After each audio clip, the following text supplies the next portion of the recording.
All right. So this guy is a Gottlieb Volcano System 80A, I believe. Maybe it's just System 80. I don't know. It came together pretty well.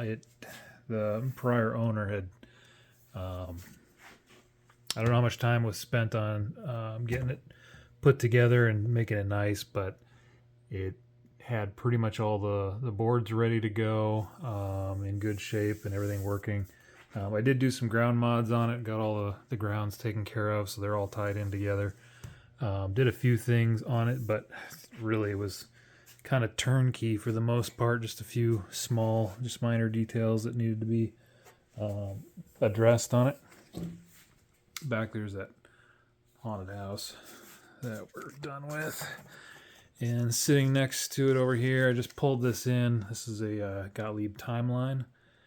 I've got the head over there that I robbed the driver board out of. But right now I'm waiting on some stuff for this Pink Panther machine. I do have the backglass. I think it's a brand new one. It's elsewhere, but I'm waiting on some ROMs or a part for the Pascal board to show up, whichever one shows up first. I've got a set of ROMs coming so I can plug them into an original board and see if that does the trick and gets it rolling. Right now it's got a Pascal board in it with like the multi-game, but it does not have the specific ROM pack that I need for it. So that's coming from France. The ROMs are coming from Canada. Canadian Post is on strike, so I'm kind of at the whim of whoever delivers it first. So it could be a little bit. So I figure in the meantime, I'll get this timeline out and put that together and kind of see how that comes together, because this Volcano just didn't need a lot to get going. It's working 100%. I did some adjustment to the slingshots. They were pretty boring. So I got those nice and tight. Almost need to widen the gap on the slingshot switches a little bit, just because it's too active. It will quite literally play itself in a lot of ways.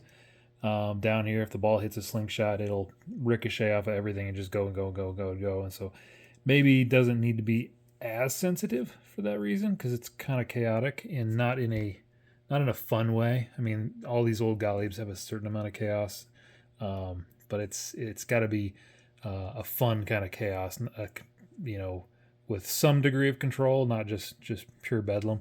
So might dial that back a little bit. Had to adjust the spoon switch on this one. It was kind of had some dead spots. If you're ever dealing with a pop bumper that's super sensitive on one side, not on the other, there's not like a sensor in here that's gonna be affected by which way the ball is. It's quite literally just the spoon switch. If it's off by just a fraction on either side, it'll cause that lack of consistency around it. So it's pretty easy to adjust most of the time. You can just grab the whole assembly and turn it, or you can loosen things up and give it a small twist. And by a small amount, I mean you're just, the difference between a good working spoon switch and not is like that, because it's just such a minuscule amount. So don't go crazy with those. That slingshot kicker in there, it's hidden in there, you don't even know it's there. That needed adjustment. I replaced all the did I? Maybe I didn't.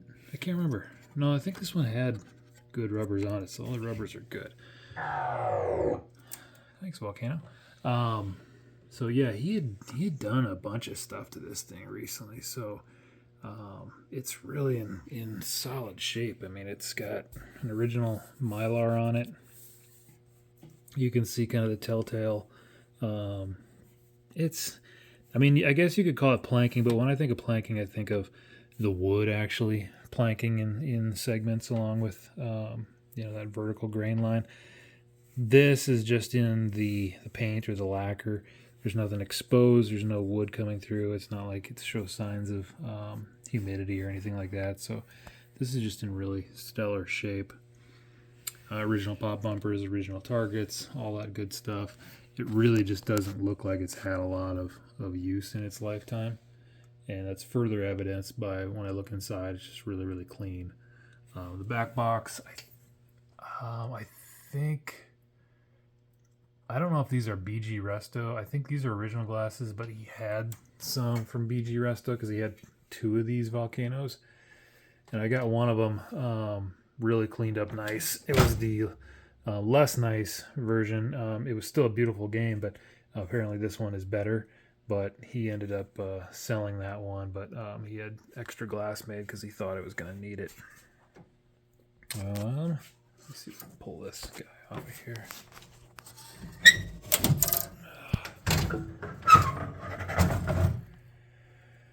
So the interior is pretty clean.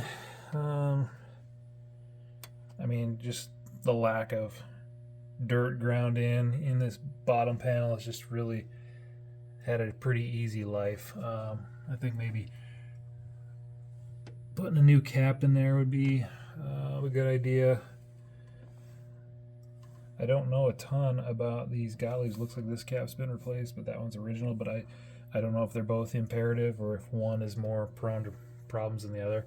I'm sure the 5 volts is the big one that's a problem on these, but yeah, it's really a solid machine. He did have, oh, what was it? This gate. This gate would open, and then it would get stuck in the open position, and it wasn't the coil, the solenoid. It was just a mechanical issue. It was lack of tension on the spring for that relay, because that let's see if I can show it here. Oh yeah, you gotta love leaving these dual prop stands. It's annoying. Okay. Yeah, so this relay here, that guy was just a little bit too loose, so I ended up cutting about 2 or 3 of those wraps on it, of the turns of the wire on the spring, and that brought it right back to life. So now when it pulls in, it brings it right back to where it needs to be. It's not an issue, but it would just pull in like that and it wouldn't do anything because it just, for whatever reason, that was stretched or lost its strength. So that one's good to go. Gears are all good on the motor. Everything's just really, really clean. The last one I had of his had that Volcano in here. I've got some extra sheets of PET G plastic from when I was doing some plastic molding, literally making my own vacuum former and making ramps and things like that for games. So I had some sheets of PET G around, and I ended up making this shroud because I'm not in love with all these bottom-based electronics like this. There's no covers on any of it. There's no covers on any of this power supply section, and it's really susceptible to stuff just falling out and getting onto things, shorting them. At least they put one on the fuse block here, but that's it. So I had this cover that it's screwed in, I think, down here at 2 points, and they had little keyhole slots, so if you wanted to take it off, you could just slide it over and pick it up. But it came up and kind of did like one of these, came across and then jumped up, came right over top of the transformer, had holes in the top for heat dissipation, then it came back down, or maybe it just went across the top, and then it had a standoff right here that it screwed into. So the whole thing was stationary, wouldn't go anywhere. If you move the game around, it was locked in, but if you wanted to take it off, you just loosen those 2 screws and loosen that screw, and the whole thing came off. But at least it prevented any issues, and I think I had like a little dog leg out in here, so you could easily get back and plug your soldering iron in if you needed to. And then this one here, I had a cover too, but all that was might have just been a chunk of PET G that just came out like that and covered it. Could it be overkill? I don't know, maybe. But the fact that they put covers on insides of Atari games and Pinball 2000 and stuff like that, it's an issue. So why is this game any different? I've already found screws inside it. So I'll probably go through and do something like that, similar to this one. He had already had some LEDs in the back box, but I wasn't in love with a few of them, so I swapped them out. I think there were some color changes in there, but it just looked really weird. Color changes are fine behind whites.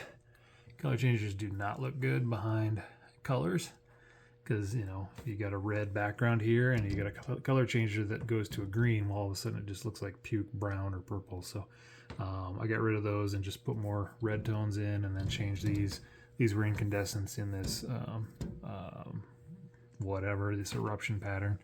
I got a little circuit board in there to run those lights. So those are incandescents. There's still incandescents down inside this bottom portion of the channel, and then the rest of them go to red, and those, he had those in there, so I left those. But it's a fun game. It's crazy though. Like I said, it will literally play itself. I was just trying to eject balls. I accidentally started a game. I tried to eject balls, and just plunging the ball, it hit a pop bumper, which then hit another pop bumper, and then boom, boom, boom, boom, boom, boom, boom, boom. It's just chaos. You know, you got sling, sling, pop, pop, pop, pop, sling, kicking target. So the whole thing, it's in this area, is just nuts. If I were designing this game, you know, this is okay for the time. It's no big deal. This gives you some action on top of the slingshots, and then you got the slingshots as well. But I'd get rid of this, and I'd move this guy maybe up a little higher, maybe up into like that kind of Stern, Meteor, Dracula territory, somewhere like that, early Stern Electronics. Put this guy up a little further so he could play a little more with those drop targets up top. But yeah, this is just overkill. But there is some cool stuff on here.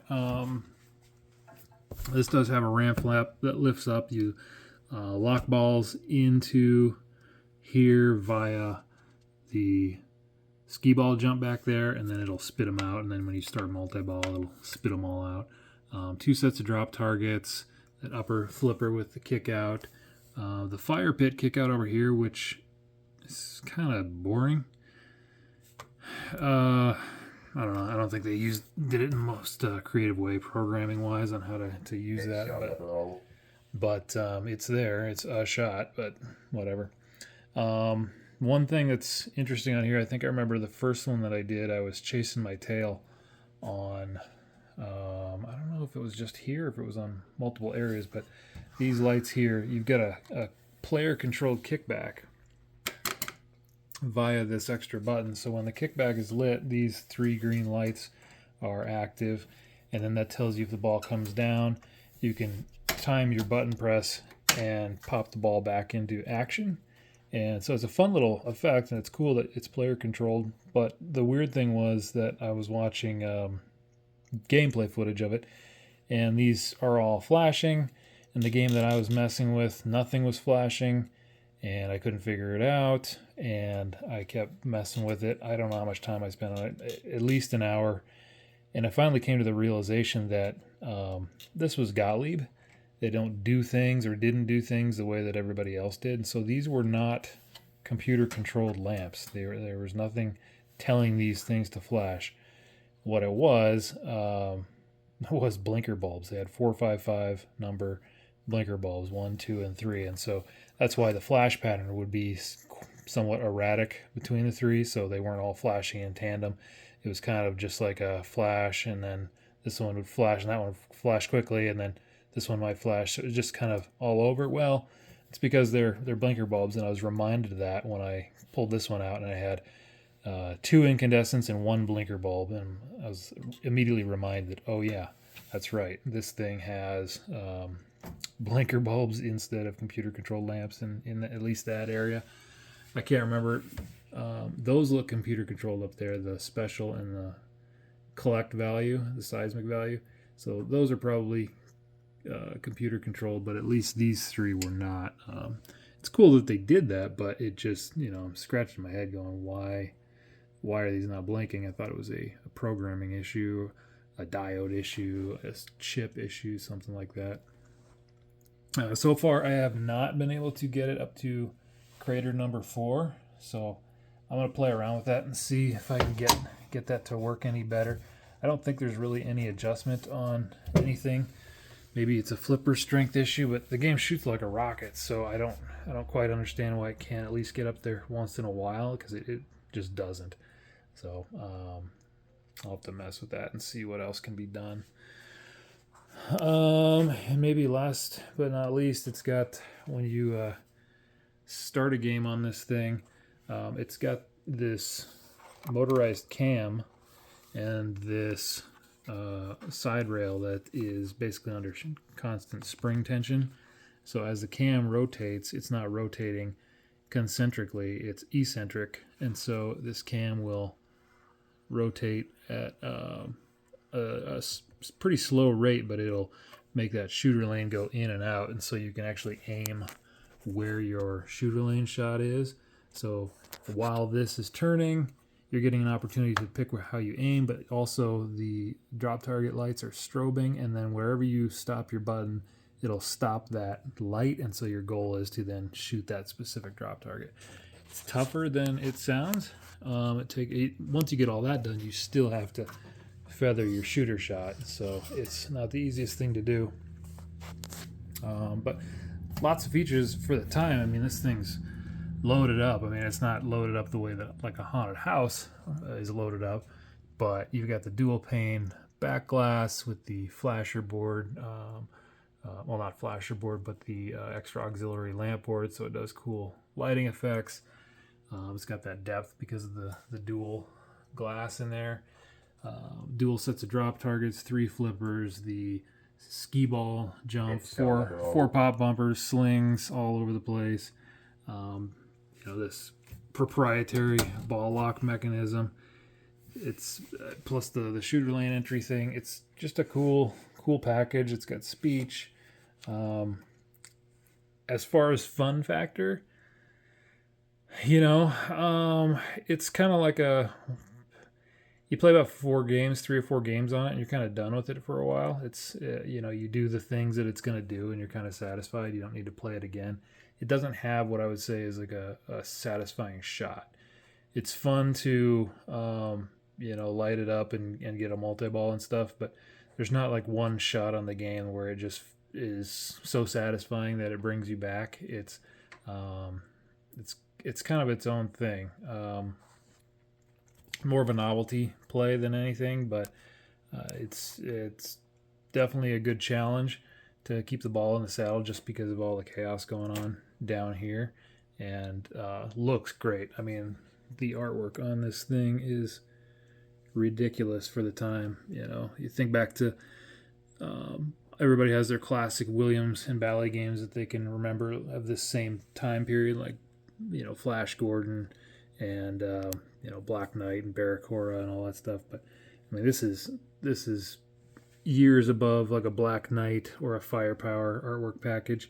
Not as many layers of silk screening as Barracora, but it's got a lot more going on as far as the artwork goes. So it's just a 10 out of 10 on the artwork. The pop of the colors, the greens and the oranges on top of each other, it's pretty fantastic. So kudos to them on that. And this one, these are original plastics, and they just pop. I mean, this thing was quite the package when it came out, so I dig it. It's pretty cool. I'm looking forward to digging into these other ones and seeing what they have to offer. Pink Panther looks plain by comparison. I mean, it's cute, but it's quaint compared to the artwork and the sizzle of all the colors going on here. So pretty neat. It's got LEDs in this one for the displays, so not a bad looking machine. Anyways, thanks for sticking around. These are fun little videos to do on these Gottliebs because this is a whole new world for me. I've only owned one Gottlieb in the past, and it was a Premier Gottlieb, a Victory machine, and that machine was rubbish. So these older ones that have a lot to offer, that aren't just like a Cleopatra or something that's just a one ball affair, these really do some cool stuff for their time. So pretty neat to see them coming back to life. Thanks for watching.